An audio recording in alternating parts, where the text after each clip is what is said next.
नमस्कार, मैं अभयदेव शुक्ल, all India जन आंदोलन संघर्ष न्याय मोर्चा का राष्ट्रीय अध्यक्ष आपके बीच में आज एक वीडियो के साथ आया हूं। आप सभी लोगों से निवेदन और आग्रह है कि आप सभी लोग इस चैनल को लाइक करिएगा, सब्सक्राइब करिएगा और वीडियो को हर ग्रुपों में डाल करके देश के निवेशकों तक पहुंचाइएगा। साथियों, देश का सबसे बड़ा संगठन ऑल इंडिया जन आंदोलन संघर्ष न्याय मोर्चा, जो सहारा के पीड़ितों की लड़ाई लड़ रहा है और लड़ाई के अंतिम मुकाम तक पहुंचने की पूरी कोशिश कर रहा है और बड़े पैमाने पे इस आंदोलन को खड़ा करके देश में एक नई जन जागरूकता लाई है।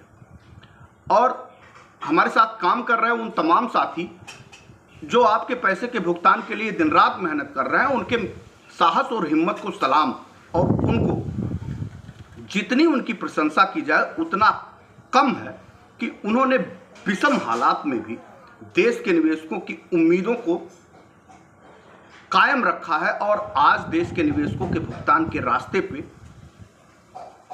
चाहे वो सहारा का प्रबंधन तंत्र हो या फिर भारत की सरकार या न्यायपालिका में चल रही लड़ाई के अंतिम क्षणों की उम्मीद के साथ एक निर्णायक मोड़ पे पहुंचने की बारी हो। हालांकि कानून के रास्ते बहुत लंबे हैं, लेकिन फिर भी न्याय की देवी जो है, उनकी आंखों पे पट्टी बंधी जो रहती है, परेशानियां सिर्फ वहीं से है।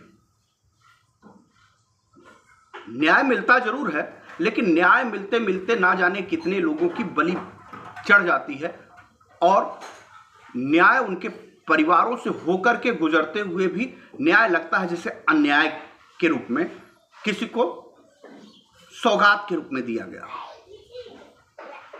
चलिए, तमाम रास्तों की तरफ एक विकल्प खोजते हुए ऑल इंडिया जन आंदोलन संघर्ष न्याय मोर्चा माननीय सुप्रीम कोर्ट में भी अपने तमाम निवेशकों की पीड़ा को ले जाकर के उनको सहारा के द्वारा की गई कारगुजारियों का काला चिट्ठा खोलने वाला है। सहारा से जुड़े लोगों की भी काले चिट्ठे खोलने की बारी आ चुकी है। चूंकि यह देश जानता है कि लगभग 8 से 10 करोड़ लोग, हालांकि मैं 13 करोड़ की बात कर रहा था, लेकिन सरकारी आंकड़े 13 करोड़ नहीं बताते, वो 8 से 10 करोड़ बताते हैं और 2 लाख से करोड़ से ज्यादा की देनदारी सहारा प्रबंधन तंत्र के ऊपर है। अब देश के निवेशकों का भुगतान का रास्ता आखिर क्यों नहीं खुल पा रहा, उसके लिए हमको पीछे कुछ जाना होगा और उस विश्लेषण को अपने देश के निवेशकों तक पहुंचाना होगा। जैसा कि सब जानते हैं कि देश के निवेशकों ने अपने पैसे के भुगतान के लिए अपने पैसे को अपने जीवन के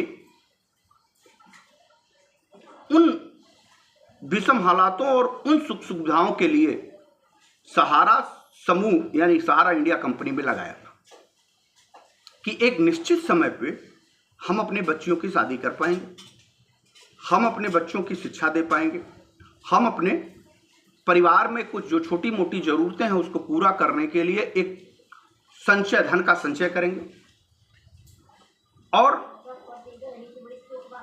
अपनी थोड़ी बहुत जो जमा पूंजी है, उस जमा पूंजी के माध्यम से हम अपने पारिवारिक खर्चे में, जब हम विषम हालात में होंगे तो उसको हम चलाने में हमको आसानी हो जाएगी। निवेशकों ने तो कुछ सोच के यही किया। अच्छा, निवेशकों को किसी गैर ने नहीं लूटा, निवेशकों को अपनों ने लूटा। हमें तो अपनों ने लूटा, गैरों में कहां दम था। मेरी किस्ती डूबी वहां जहां पानी कम था। जी हां, सहारा समूह यानी सहारा इंडिया प्रबंधन तंत्र सीधे काम नहीं करता। उसके लिए उसने तमाम उन नौजवान और उन बेरोजगार लोगों को टारगेट किया जो गांवों से बिलोंग करते थे, छोटे छोटे शहरों से बिलोंग करते थे, सुदूर एरियो से, जहां पे सरकारों का, प्रशासन का सीधे ध्यान नहीं जाता था। वहां पे सहारा ने एक सब साग दिखा दिया। हालांकि सहारा में काम करने वाले लोगों की उतनी बड़ी गलती नहीं थी, उनको मालूम ही नहीं था। वो तो बेरोजगार थे, तो कुछ रोजगार के संसाधन खोजने के लिए उन्होंने सहारा की कंपनी ज्वाइन किया। उनका नाम अभिकर्ता कर्मयोगी साथी के रूप में दिया गया। हालांकि उसको अंग्रेजी में एजेंट बोलते हैं। एजेंट का उर्दू शब्द है दलाल। जैसे तमाम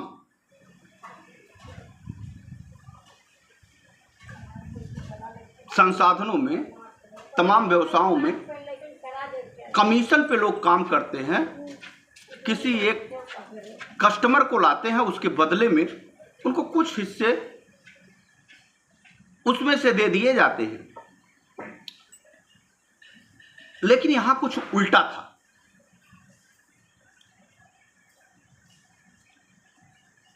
उसके साथ साथ उन सभी लोगों को जो काम कर रहे थे, उन लोगों को एक सपना दिखाया। अब सपना बेचने के लिए उनको मार्केट में जाना था, बाजारों में जाना था। उस सपने को साकार करने के लिए जो एजेंट थे, जो अभिकर्ता थे, जो कर्मयोगी थे, उन लोगों को मार्केट में अपनी संबंधों का प्रचार प्रसार करना था और सहारा के कंपनी को के विजन को बताना था। अब सहारा की कंपनी का विजन क्या था ये सब जानते हैं, लेकिन फिर भी संक्षेप में मैं बताता हूं। सहारा की कंपनी में 2 रुपए, 4 रुपए, 5 रुपए, 10 रुपए, 100 रुपए, 50 रुपए करके लोगों के धन संचय कराने की एक तैयारी थी। यहां तक तो ठीक था लोगों को, और छोटे छोटे उन्होंने चुना किसको? किसी अमीर आदमी को नहीं चुना, किसी हाई प्रोफाइल लोगों को नहीं चुना, किसी बहुत ज्यादा मध्यम वर्गीय अपर ग्रेड के लोगों को नहीं चुना। उन्होंने गांव के चौराहों पे छोटे छोटे दुकानदारों को चुना, गांव में बर्तन मांज रही दाइयों को चुना,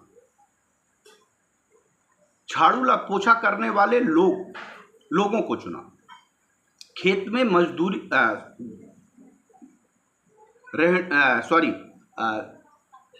मकानों को बनाने वाले मजदूरों को चुना, भट्ठे पे काम करने वाले मजदूरों को चुना, और तमाम छोटे छोटे व्यवसायियों को चुना, और उनसे छोटी छोटी धनराशि को अर्जित करने के बदले में उस पैसे से एक छोटी अंशदान कराने के लिए सहारा के कर्मयोगी कहे जाने वाले, सहारा के एजेंट, उर्दू में कहें तो दलाल। अब चूंकि दलाल शब्द कहूंगा तो जो बेईमान किस्म के लोग हैं उनको बुरा लग जाए,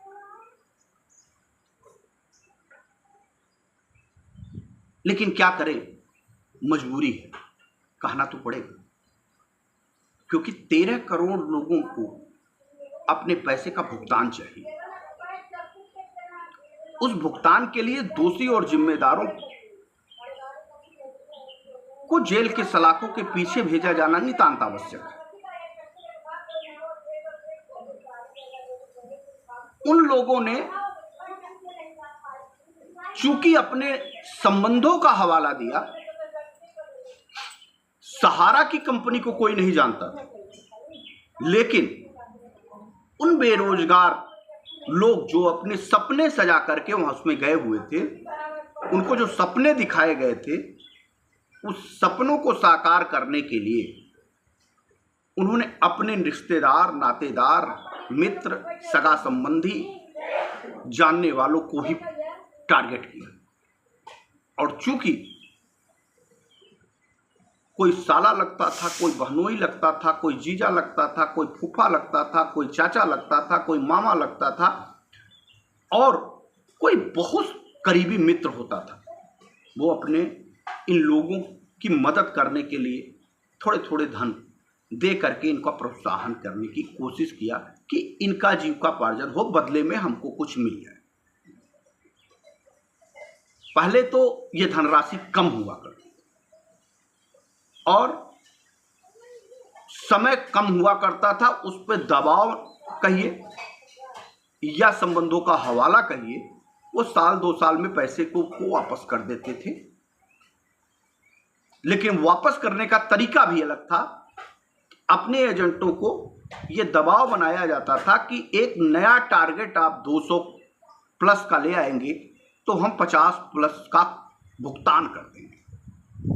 150 से ज्यादा लोगों का भुगतान वो बैलेंस में रखते थे, जिसके कारण कंपनी निरंतर ग्रोथ करती है। अब सहारा की कंपनी में पैसा आने लगा। सहारा की कंपनी में धीरे धीरे लाख और लाख से होते हुए करोड़ों लोगों तक सहारा के कस्टमर बढ़ चुके थे। अब सहारा के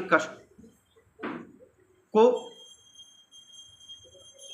देश की 100 से ज्यादा आबादी, 100 करोड़ से ज्यादा आबादी यानी 100 करोड़ से ज्यादा आबादी में 80% गरीब, पीड़ित, शोषित, वंचित लोगों को टारगेट करना था।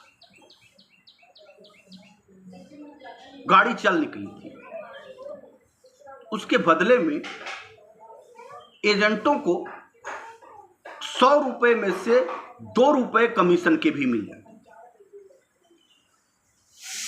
उसके बाद 5 रुपए कंपनी उनको सुख सुविधा और भोग विलास में खर्च कर देती थी। उसमें से 5 रुपए वो अधिकारियों को मैनेज करने में लगा देती थी और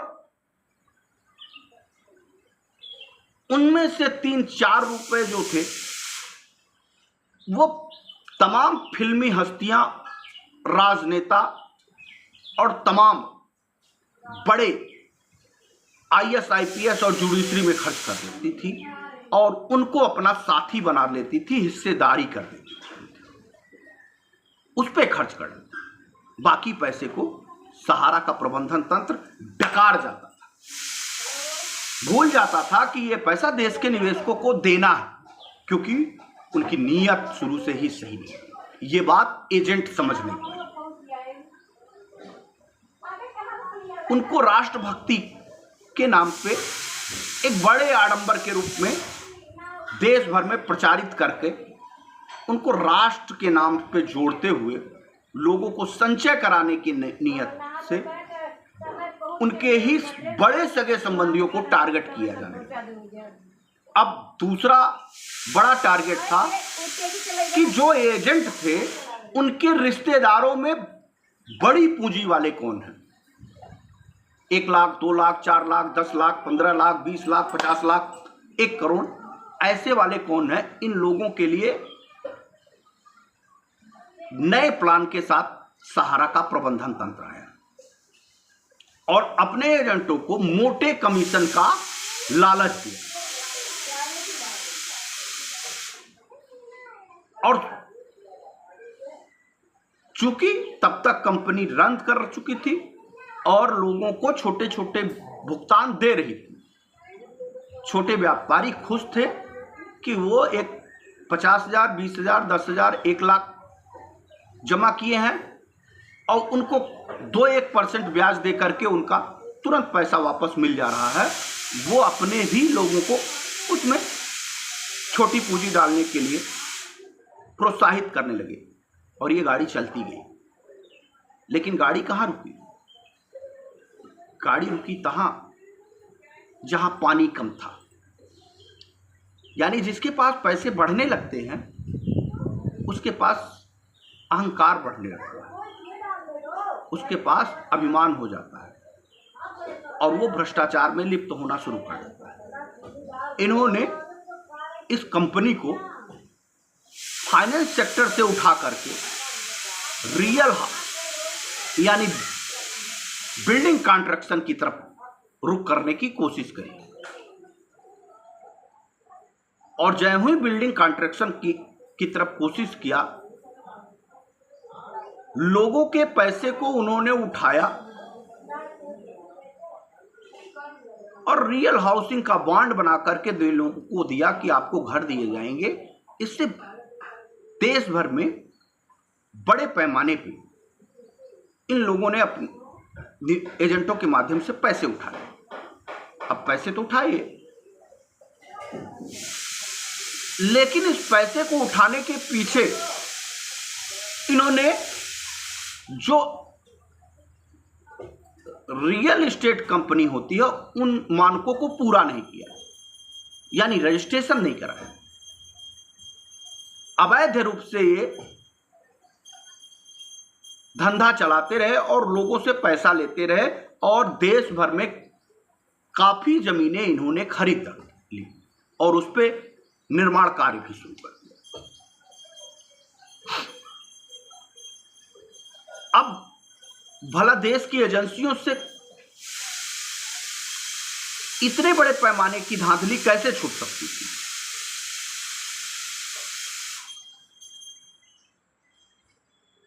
ऐसे में तमाम कागजों का बंदिशों का दौर शुरू हुआ।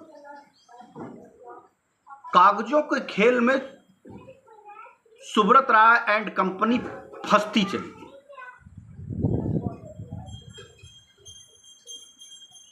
जिन लोगों ने अपने होने के हवाले के आधार पर देश के निवेशकों से पैसे लिए थे,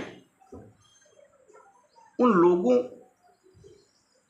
को बड़ी बड़े फिल्म स्टार, बड़े बड़े हाई फाई सोसाइटी का हवाला और बड़े बड़े पैकेज और टूर के माध्यम से नशे, जैसे नशे का आदी होता है, उस नशे के आदी के रूप में इन सभी लोगों को मानो जैसे सम्मोहन कर लिया हो। और उस सम्मोहन का असर ये रहा कि कोई भी एजेंट सहारा के इन कारस्तानियों को जान नहीं पाया, क्योंकि जैसे ही कोई एजेंट इस विषय पे बात करने की कोशिश करता या जानकारी जुटाने की कोशिश करता था, वैसे ही उनका मोटा कमीशन पाने का हवाला देते हुए उस एजेंट को चुप करा दिया जाता था।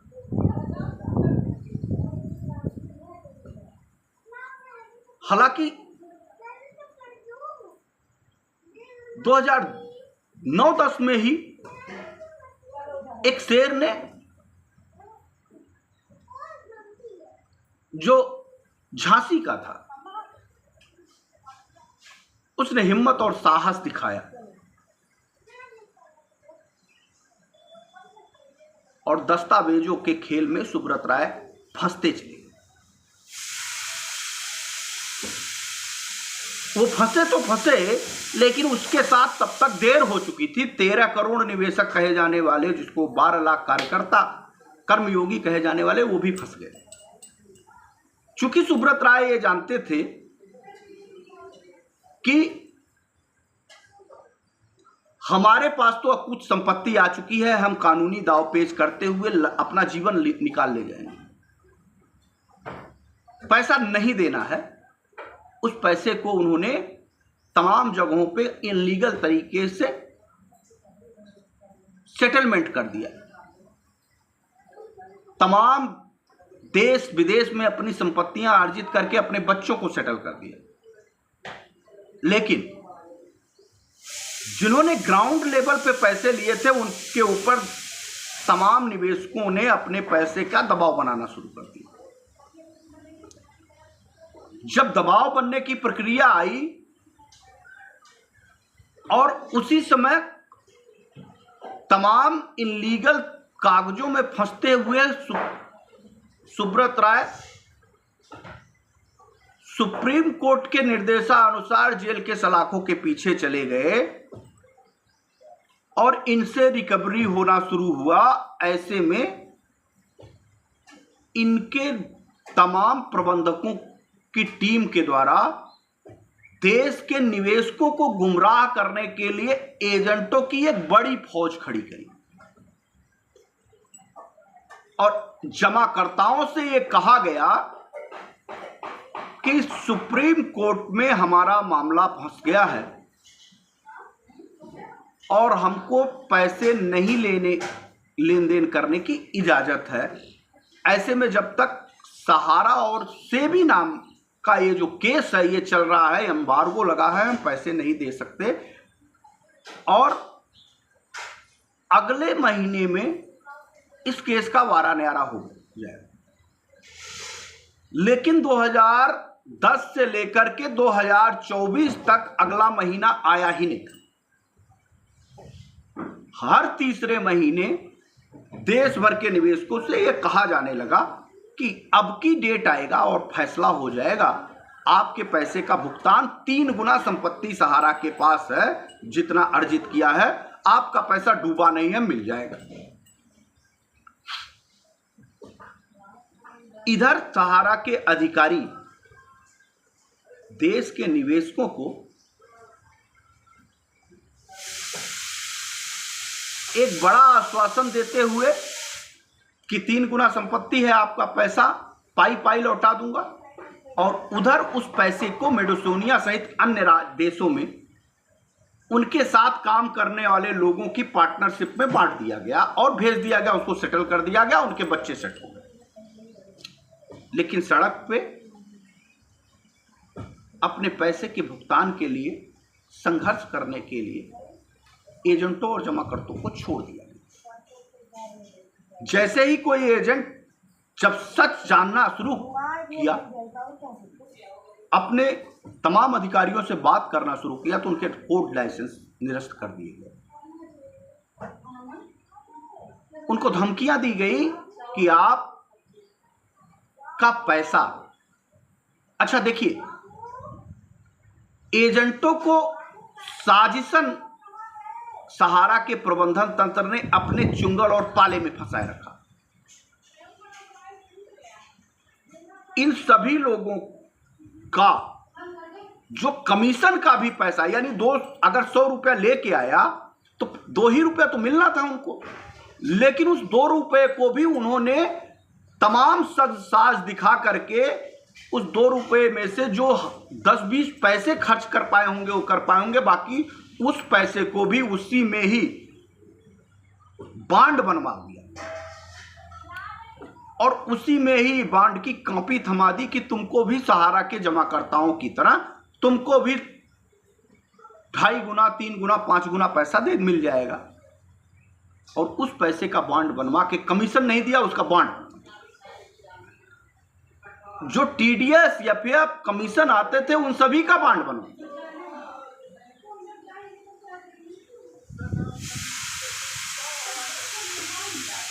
और कुछ भी शेष नहीं बचा। अब मामला था कि एक तो फंसा ही था, अगर वो नहीं देते तो एजेंट कमीशन पा गया था, टीडीएस पा गया था, एफएफ पा गया, निकल गया होता, उस जाओ सहारा से कंपनी से लो, मैं तुम्हारे साथ वो करता। लेकिन यह बात सुब्रत राय और उसकी टीम को मालूम था कि अगर मैंने इसको छोड़ दिया तो ये निवेशकों के साथ खड़ा हो जाएगा और हमको पैसा देना पड़ेगा। इस नाते एजेंटों को भी बलि का बकरा बनाओ और इनका भी पैसा उसी में लगवा दो। ये अपने पैसे की लालच में देश के निवेशकों तक ये सूचना पहुंचाते रहेंगे कि अभी एम्बार्गो लगा है, अभी एम्बार्गो लगा है, अभी सुप्रीम कोर्ट में मामला चल रहा है, अभी सुप्रीम कोर्ट में मामला चल रहा। ये ऐसे करते हुए हम इन लोगों को 10-20 साल तक खिसका ले जाएंगे और धीरे धीरे सारे लोग पैसे भूल जाएंगे। छोटे निवेशक तो भूल ही जाएंगे, वो बेचारे कर क्या पाएंगे।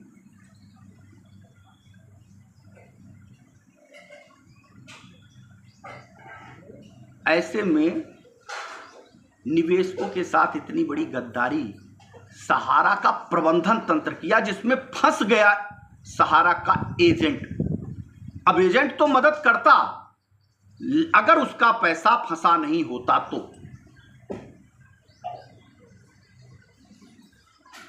या वो भाग जाता सहारा की तरह, पैसा लगवा दिया, जाओ ले दो, काम करो, हमने तुमको कागज दे दिया, ये कह के निकलने की कोशिश करता। लेकिन जो आज हम सहारा को घेर रहे हैं वो तब एजेंटों का घर घेरते, बड़े पैमाने पे घेरते। तो भाग नहीं पाता क्योंकि उसका क्षेत्रीय एरिया में घर था, उसको तो निकलना ही निकलना पड़ता, और वो निकलता भी क्योंकि उसने पैसा लगवाया था। लेकिन वो निकल क्यों नहीं पा रहा? निकल इस नाते नहीं पा रहा कि उसका खुद का पैसा जो लग गया और बड़े पैमाने पे वो अपना पैसा देख रहा। आपका 1 लाख रुपया होगा, लेकिन कमीशन के पूरे पैसे को अगर जोड़ रहा है तो एक एजेंट 50 लाख अपनी बात कह रहा है, कई लोग 1-1 करोड़ 2-2 करोड़ बात कह रहे हैं। अब भला इतने रुपए को पाने के लिए वो 1 लाख वाले लोगों के साथ क्यों खड़ा हो? और उसको अब यानी जब से आंदोलन शुरू हुआ तब से सहारा के प्रबंधन तंत्र ये कह रहे हैं कि अगर तुम बाहर निकले, तुमने निवेशकों का साथ दिया, तो तुम्हारा एफएफ, टीडीएस और तुम्हारा जो कमीशन है वो किसी भी कीमत पे नहीं मिलेगा, डूब जाएगा। और मैं ऐसा सिस्टम क्रिएट कर दूंगा कि तुम घर के रहोगे ना घाट के। यानी सांप का डर। अब उस डर का में कई लोग एजेंट तो ऐसे थे जो खुद अपने घरों का पैसा भी ले जाकर के उसमें लगा दिए थे। अब एजेंट दोनों तरफ से पीस रहा था। एक तरफ उसकी पूरी जमा पूंजी पड़ी थी, दूसरी तरफ देश भर के निवेशकों का पैसा उसी ने ही लगवाया है। सड़कों से लेकर के घरों तक वही घेरा जा रहा है। निवेशकों के साथ ना खड़ा हो तो परिवार और समाज के सामने बेइज्जत हो, निवेशकों के साथ खड़ा हो तो लाखों करोड़ों रुपए डूब जाए। अब निवेशक ये पैसे के लिए आंदोलन पे आमादा है। एजेंट किंग कर्तव्य विमूढ़ है कि इधर जाएं कि उधर जाएं। इधर गए तो जो हमारा कमीशन और टीडीएस एफएफ है वो डूब जाएगा, जो हमने घर की पूंजी लगाई है। अगर सहारा देश के निवेशकों को इस तरह छका सकती है तो हमारे कमीशन पे सीधे लिख करके दे देगी। हालांकि लिख के भी दे दिया, आपके पास कोई आधार नहीं है। जब आप वर्कर ही नहीं शो किए जाएंगे तो आपका एफएफ, टीडीएस, कमीशन कहां? बाइलाज में तो आप उनके मेंबर हैं और बराबर के पार्टनर हैं। जो बाइलाज है उनका, उस बाइलाज में कोई भी एजेंट नहीं है, सब उनके कर्मयोगी साथी हैं, बराबर के हिस्सेदार हैं। हालांकि यह अलग बात है कि एक हिस्सेदार को फांसी के फंदे पे फुझूलना पड़ रहा है, परिवार को दर-दर की ठोकरें खानी पड़ रही है, और दूसरे को आलीशान बंगले और महल मिल रहे हो और उनका बच्चा मेडसोनिया घूम रहा हो। यह अलग की विषय है। वही पार्टनर जो उनके कागज में मेंशन है, उन्होंने लग्जरी लाइफ कभी नहीं देखी जो उनके वास्तविक एजेंट पार्टनर है। जो कुर्सियों पे बैठ के पार्टनरशिप कर रहे हैं उनको लग्जरी लाइफ जीने का मौका मिल गया है, और उसी जो वो वास्तविक पार्टनर हैं उन्हीं द्वारा जो कलेक्ट किया गया पैसा उस पर वो राज कर रहे हैं, और उसी पैसे को खर्च करके वो कानूनी लड़ाइयों में भी बैठे हैं। क्या हो बेटा, कितना लड़ोगे हमसे? तुम्हारे पास नंगे भूखे हो, तुम्हारा सब कुछ छीन लिया हूं, मेरे पास तो तुम्हीं ने दिया था, इसी को खर्च करूंगा, और एक नहीं 20 वकील रखूंगा, और एक नहीं, एक मामला नहीं दूसरा मामला पेश कर दूंगा, दूसरा नहीं तीसरा मामला पेश कर दूंगा, करता रहूंगा, लड़ता रहूंगा, कंटेम्प्ट मामला जुडिशरी में है, कहता रहूंगा, कुछ उससे होगा नहीं। ये बात सहारा का प्रबंधन तंत्र भी बहुत अच्छी तरीके से जानता है और पैसा इसी नाते वो पानी की तरह बहा रहा है।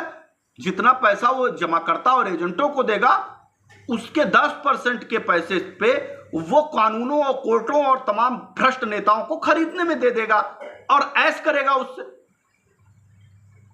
तो भला तुमको पैसा क्यों दे? लेकिन ये बात एजेंट समझता ही नहीं है। लेकिन ये बात भला जमाकर्ता कैसे नहीं समझेगा? उसको तो अपना पैसा चाहिए, चाहे एजेंटों के घर को बेच करके देना पड़े, चाहे सहारा के प्रबंधन तंत्र को देना पड़े। अब चूंकि एजेंटों के घरों तक बड़े पैमाने पे कोई जमाकर्ता इस नाते नहीं पहुंच रहा है कि कुछ लोग रिश्तेदार हैं, कुछ जानने वाले हैं, पहचानने वाले हैं, बहुत करीबी रिश्तेदार, 90% तो वही है। लेकिन जिसका बच्चा मरेगा, जिसके घर पे बेटी की शादी नहीं होगी, जो छोटे छोटे इन्वेस्टर आपके सम्मान को देखते हुए अभी तक चुप थे, वो बहुत दिन तक चुप नहीं रहेंगे। उसका कारण सब ये है कि अब देश के लोगों को वास्तविक रूप बातें समझ में आए, क्योंकि ऑल इंडिया जन आंदोलन संघर्ष न्याय मोर्चा ने 2018 में दस्तखत दे दी और जो ही, क्योंकि वो नहीं बोल रहे थे एजेंट, अगर ऑल इंडिया जन आंदोलन संघर्ष न्याय मोर्चा का राष्ट्रीय नेतृत्व यानी अभय देव शुक्ल निवेशक ना होता तो यह मामला अभी भी 10 साल इसी तरह से खींचा जाता, क्योंकि एजेंट बाहर नहीं निकलता,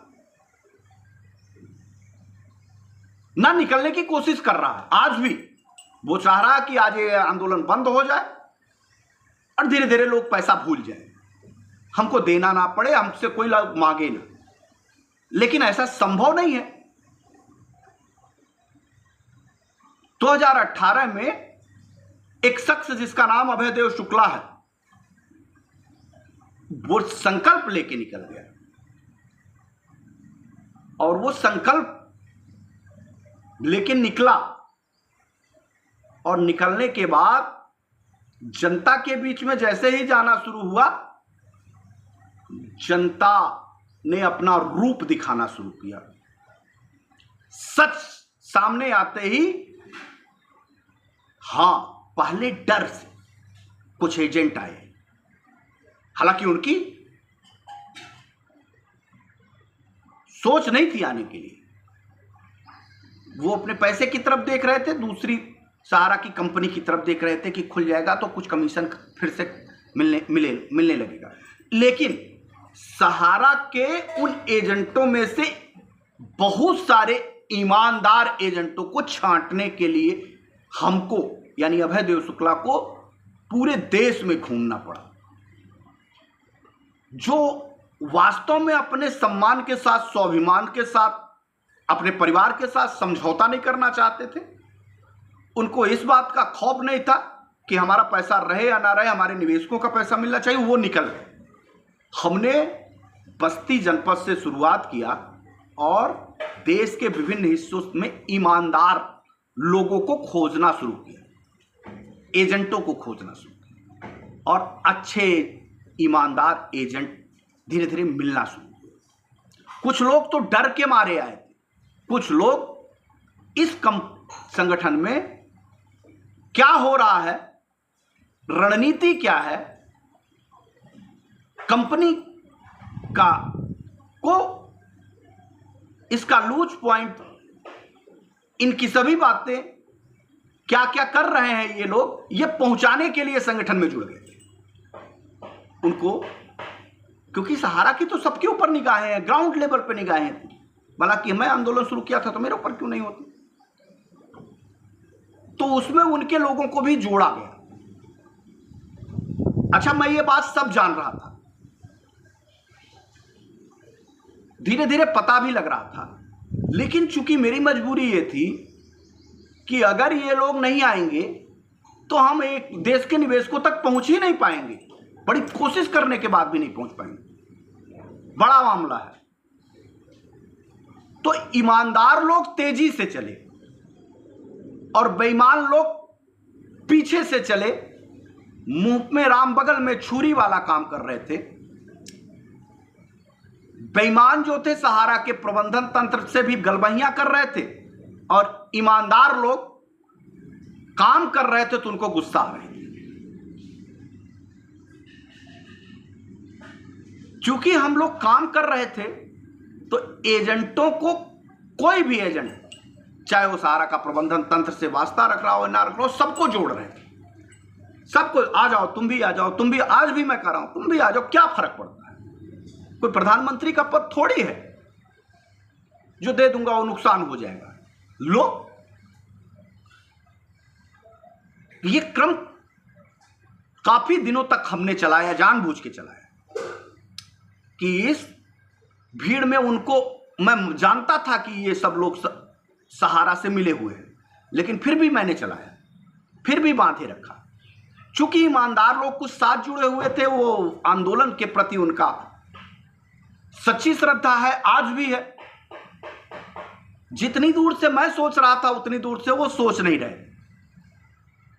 इस नाते टूटना, बिखरना, जोड़ना, ये उनको बुरा लग रहा था। वो परेशान हो रहे थे कि संगठन टूट रहा है, जबकि संगठन टूट नहीं रहा था, संगठन तो दिनों दिन बढ़ रहा था। बेईमान, भ्रष्टाचारी और दलाल किस्म के बड़े टाइप के लोग जो सहारा की दलाली करते थे, वो इस संगठन से अलग हो रहे थे। हाँ, हालांकि उसमें कुछ लोग जो प्रभाव में आ गए, उन बेचारों की कोई गलती नहीं है। कुछ सिलेक्टेड ही 4, 6, 10 नाम है, बाकी तो प्रभाव में आ गए। हालांकि उनको देर बाद समय तक, कुछ ही समय और बचे हैं, सब देश जान जाएगा, देश जान जाएगा, जान भी चुका है। आंदोलन अपना विजन नहीं छोड़ा, क्योंकि मैं जानता था कि जिस लड़ाई को मैं लड़ रहा हूं, उस लड़ाई में सहारा के प्रबंधन तंत्र के लोगों की एक बड़ी फौज होगी जो बार बार आंदोलन को तोड़ने की कोशिश करे। और करते करते हम देश में इस आंदोलन के करीब पहुंच गए, जीत के करीब पहुंच गए। और टारगेट बनाया सरकार को, सीधा मैंने सहारा को नहीं बनाया। सीधा अगर सहारा को बनाया होता तो आज आंदोलन यहां तक पहुंचा ही नहीं होता, बीच ही में खत्म हो गया होता। तब मैंने एक रास्ता निकाला और ये निकाला कि इससे लड़ने से अच्छा है सरकार से लड़ो, और जब सरकार से लड़ोगे तो सरकार सहारा पे अटैक करेगी। और हुआ भी कुछ वही। विगत 2-3 सालों में, उधर 1.5-2 साल तो मुझे इस आंदोलन को खड़ा करने में, जोड़ने, तोड़ने में, बनाने में समय लगा, लेकिन विगत 2-3 सालों में सरकारों तक गंभीरता से ऑल इंडिया जन आंदोलन संघर्ष न्याय मोर्चा पहुंच गया। और एक ऐसा समय आया कि सरकारों को मानना पड़ा और सरकारों को कार्रवाई के लिए तैयार होना पड़ा। और सरकारों तक ये बात बहुत अच्छी तरीके से पहुंच गई कि सहारा की कंपनी पे बड़े एक्शन लेना ही लेना है। और आज कार्रवाइयों का दौर शुरू है। मैं अगली वीडियो में आपको बताऊंगा कि आगे क्या हुआ, लेकिन इतना पे छोड़े जा रहा हूं कि आंदोलन ने अपना काम कर दिया, सहारा की दुकान बंद हो गई, सहारा से उन सभी जुड़े लोग जो चाटुकार थे, बेईमान थे, भ्रष्ट थे, जो निवेशकों का पैसा हड़पना चाहते थे या उनका पैसा डुबाना चाहते थे, वो एक्सपोज हो गए। आज कानूनी प्राविधानों में भी सहारा को बड़े पैमाने पे पनिशमेंट यानी आरोप को साबित होकर के, आरोपों को साबित करके उनको जेल के सलाखों के पीछे भेजने यानी पहुंच जाने की तैयारी हो चुकी है। अब टॉप डायरेक्टरों को किस दिन आय से अधिक संपत्तियों में जेल जाना पड़े, किस दिन सहारा के शहर के ऊपर बुलडोजर चल जाए, किस दिन यम्बी वैली नीलाम हो जाए, किस दिन तमाम जुड़े सहारा से regional manager, sector manager, zonal manager, royal FM, royal 1, 2 FM, पता नहीं ठमाका डिमाका, इन सभी की आय की संपत्तियों की जांच हो जाए और उस पैसे से देश के निवेशकों का पैसे का वितरण होना शुरू हो जाए।